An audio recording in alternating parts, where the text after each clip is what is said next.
నా పేరు శ్రావణి. మాది ఒక చిన్న పల్లెటూరు. మాకు స్నేహితులు కూడా ఎక్కువగానే ఉంటారు.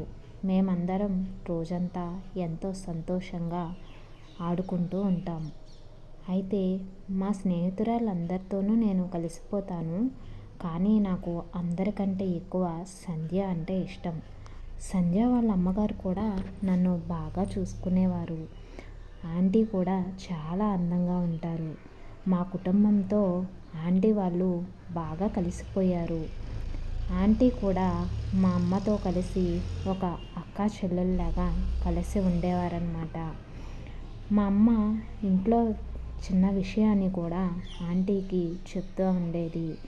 అలాగే ఆంటీ మా నాన్నగారికి కూడా చాలా ఆప్తులయ్యారు. వాళ్ళ ఇంట్లో సమస్యలన్నీ మా అమ్మతోనూ మా నాన్నతోనూ చర్చించేవారు ఆ ఆంటీ. వాళ్ళది మా ఊరు కాకపోయినా సరే మా కుటుంబంతో విడదీయలేని బంధాన్ని ఏర్పరచుకున్నారు.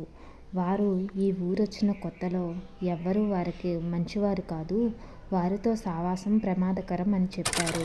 అయినా సరే మా అమ్మగారు వినకుండా ఆంటీతో స్నేహంగా ఉండేది. అక్కడే అసలైన సమస్య వచ్చి పడింది. అసలు ఎవరు వాళ్ళు?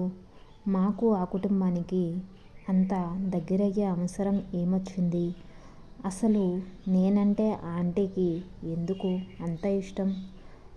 నా పెళ్ళయిన తర్వాత కూడా ఆంటీ నన్ను ఆత్మగా మారి వదలలేకుండా అయిపోయింది.